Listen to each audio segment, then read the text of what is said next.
If you're a high achiever who's constantly anxious and feels really tired all the time, this is the video for you. When we think about high achiever, we think about a quality that we are all jealous of. They are very driven and they check all the boxes. But when you're a high achiever yourself, you notice a lot of time inside you are struggling. The way people perceive you and the way you feel is actually very different.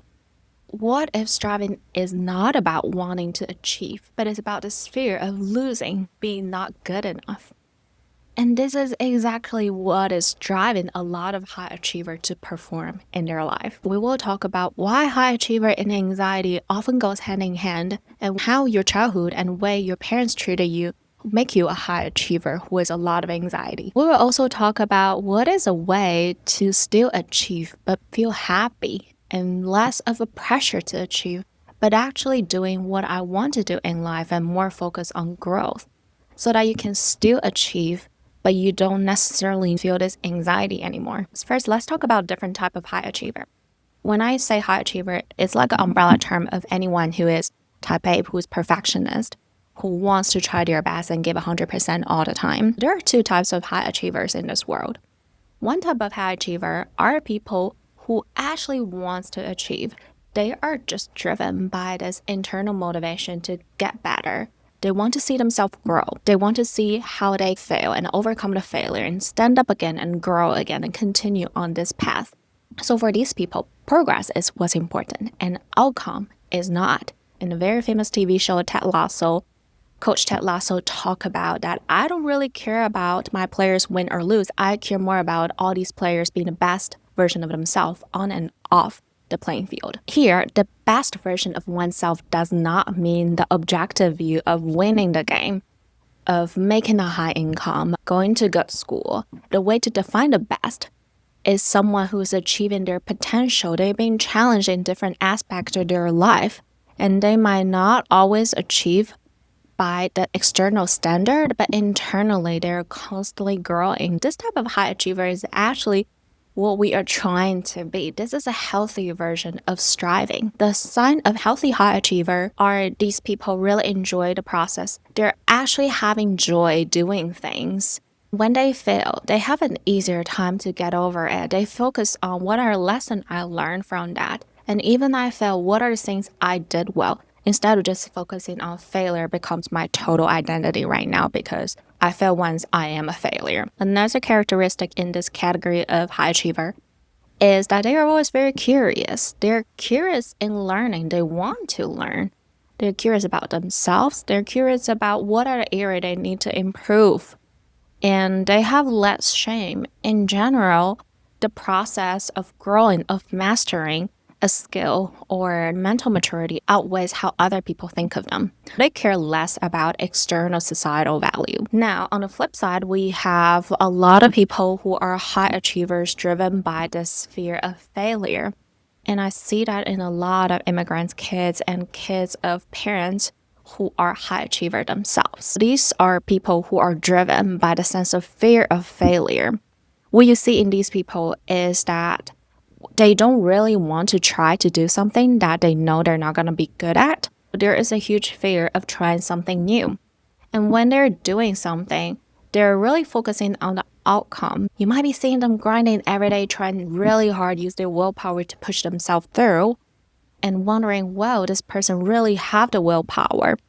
But what's the point of doing something every day when there's no enjoyment or an enjoyment is minimum? This kind of achievement is purely driven by an external standard. And oftentimes, the external standard was set to these people when they were really young. Early on, they learned that I have to achieve because if I don't achieve, then my parents won't like me anymore.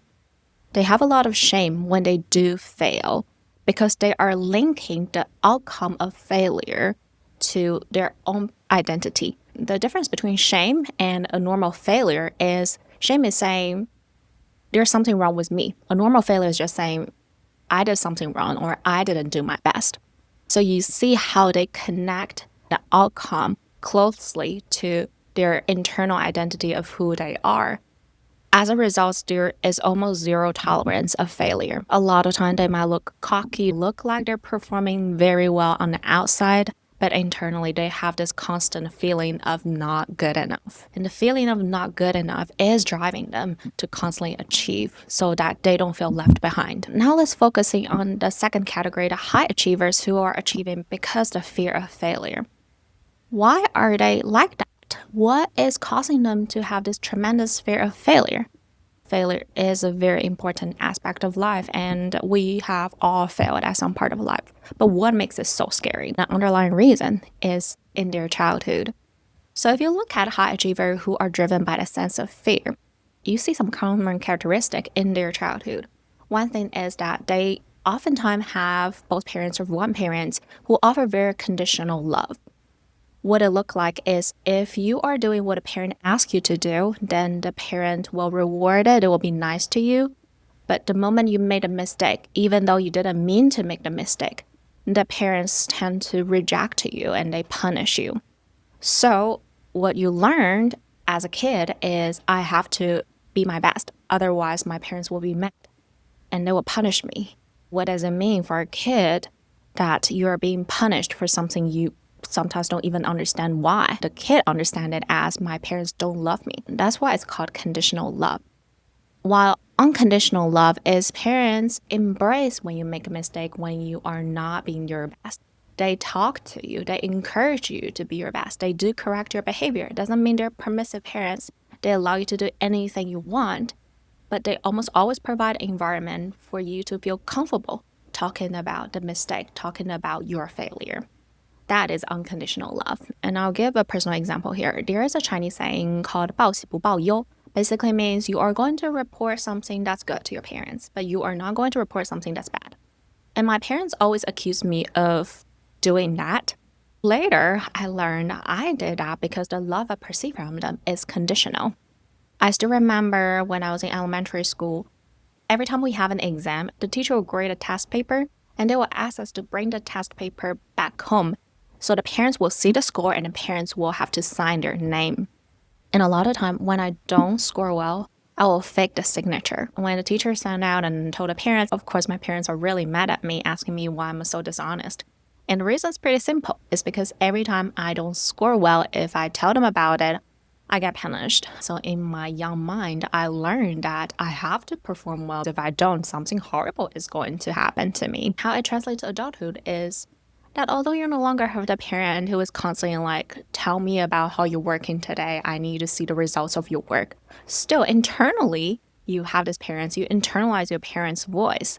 So now you are driven by your own parents trying to criticize yourself. And every time you don't do as well, you criticize yourself. Another common characteristic we see in kids who are high achiever driven by the fear is that oftentimes they were parentified kids themselves.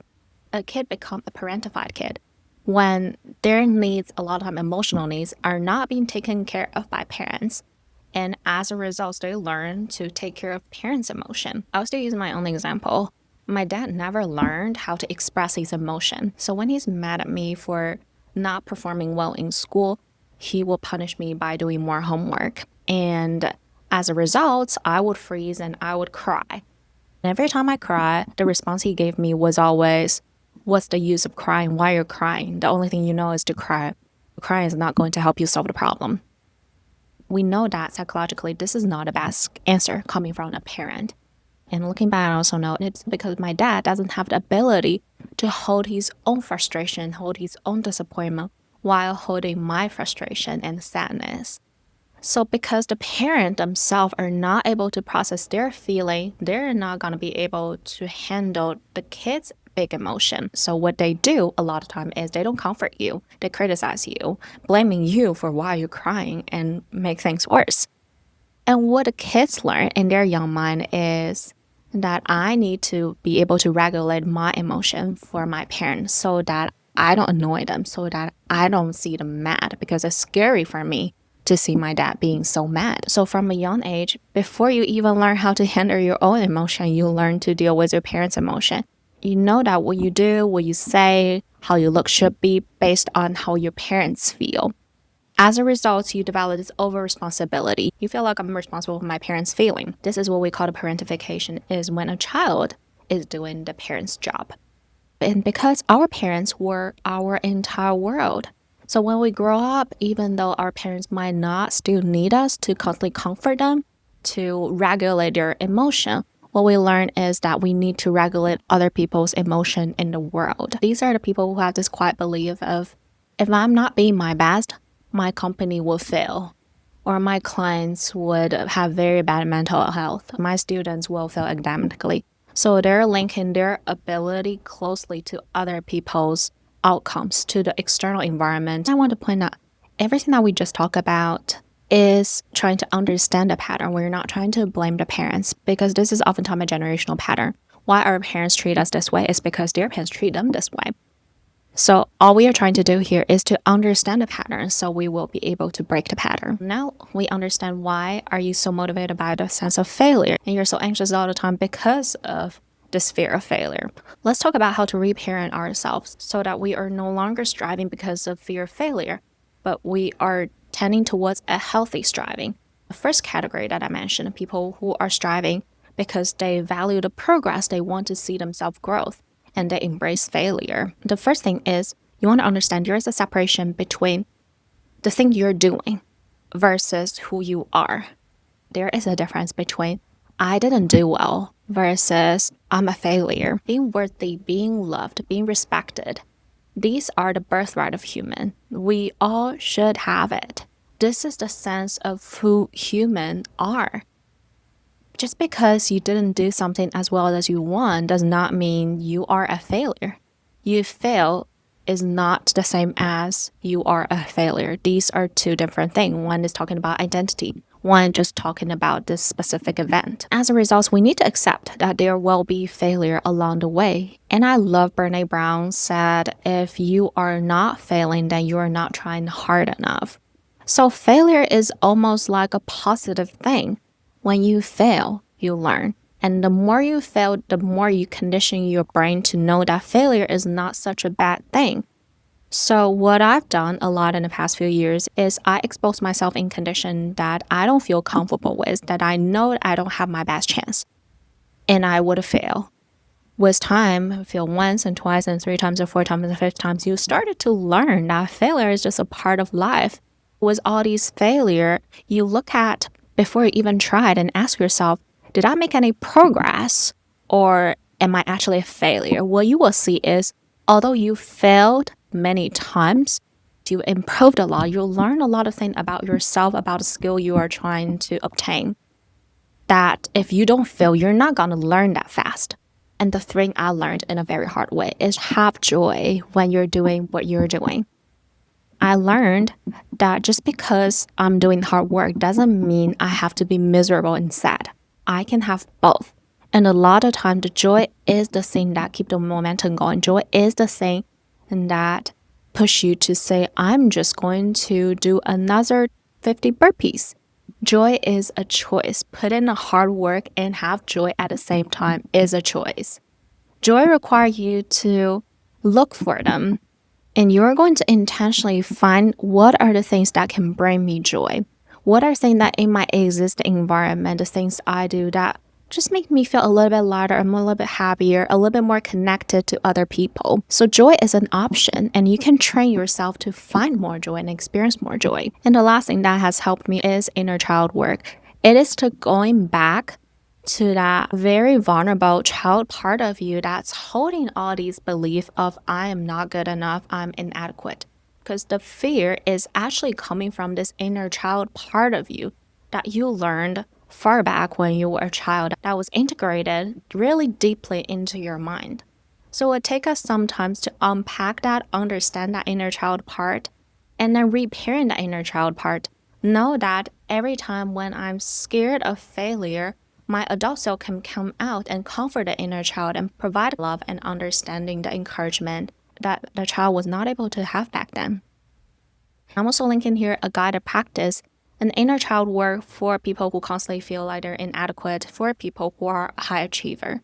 This is a powerful exercise that can help us unpack and reconnect with that wounded child so that we can start to reparent ourselves in a different way and learn healthy striving. Going back to our topic today, I want to mention that for a high achiever, your goal is never to stop achieving.